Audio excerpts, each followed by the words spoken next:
When I wallpaper, these are the supplies I usually like to use. A little tub for the wallpaper, a wallpaper brush, some rags, a ruler, a level, scissors, and of course your wallpaper. And I would recommend getting pre-pasted wallpaper, especially if this is your first time wallpapering.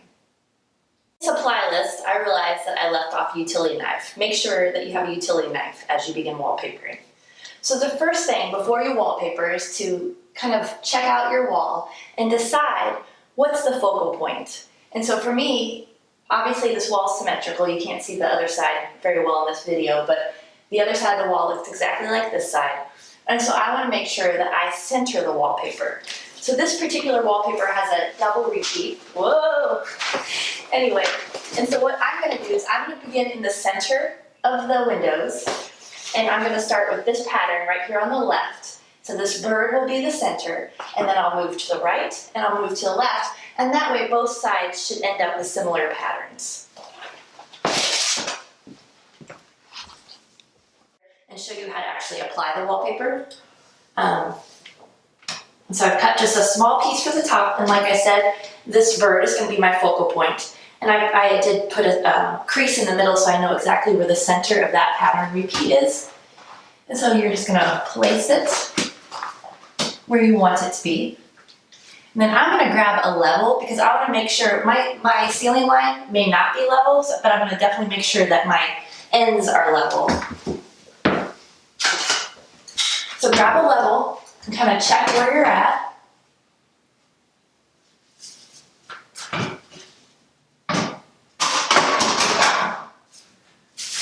I am not level.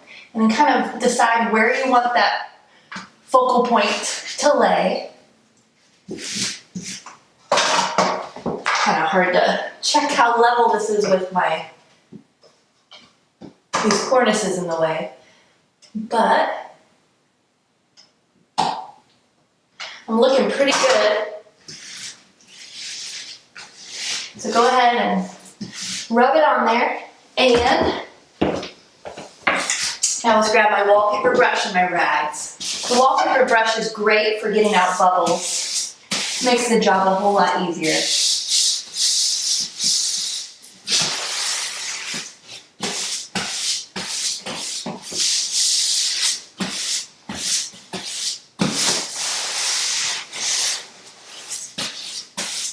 And there we go, we have our first wallpaper panel down. Now, I usually like to let it dry, and then I use the utility knife and my ruler and actually cut off the top and the bottom. But I find that if you let it dry a little bit, it doesn't have a tendency to tear as much as the wet wall for the next wallpaper panel. And so what I've done is I've used painter tape, so another item I forgot on the supply list. Painter's tape is pretty helpful. You can measure and use a tape measure if you prefer, but I always get nervous because somehow my measuring never works out. So I like to visually put the piece of paper where I want it to be, or the wallpaper where I want it to be, and then just go ahead and fold where I want to crop it. I usually always leave several inches just in case I've messed up. And so what I'm going to do is I'm going to go down to the bottom here. I'm going to see where the trim ends, and I'm going to go ahead and just crease it where I want to cut the paper. Should be about right here. So I'm going to put a pretty big crease in there so I know where it is. And now we're ready to cut the piece.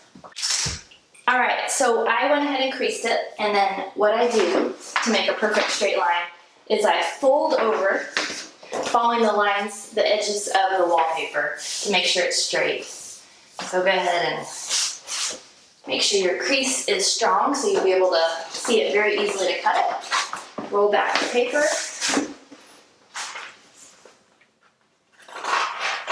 And cut.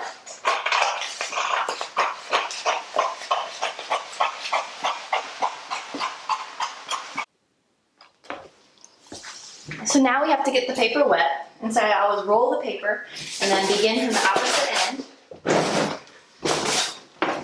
And just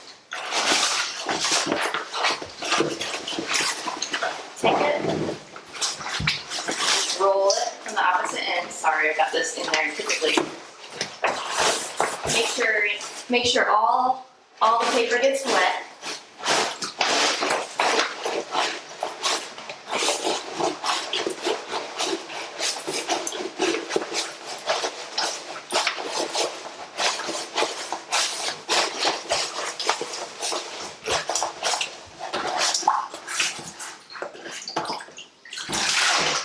just kind of let it drip dry.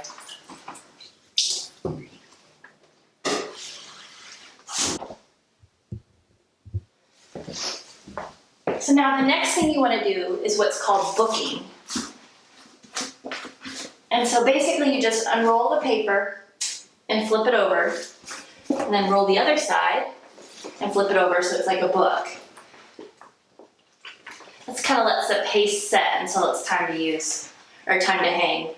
And I usually let it set for just a few minutes. It doesn't take very long.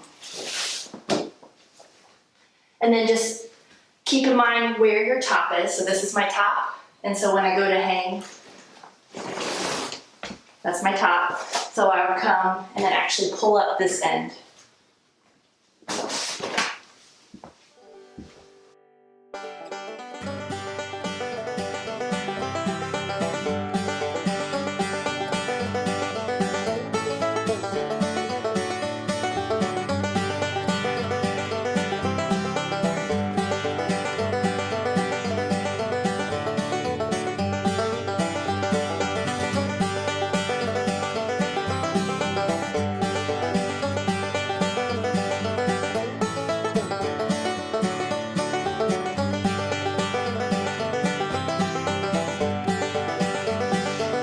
So I'm on to the second half of the room, and last time when I did this panel, I went ahead and I wet the entire panel and then cut afterwards, but I realized that was an awful lot of waste, and so I don't want to waste wallpaper, and it was kind of expensive. So what I'm going to do this time is just kind of cut what part I don't need to use, and then it won't be perfect. So I'm going to go ahead and cut like this area out, and then wet the rest of it and hang that up.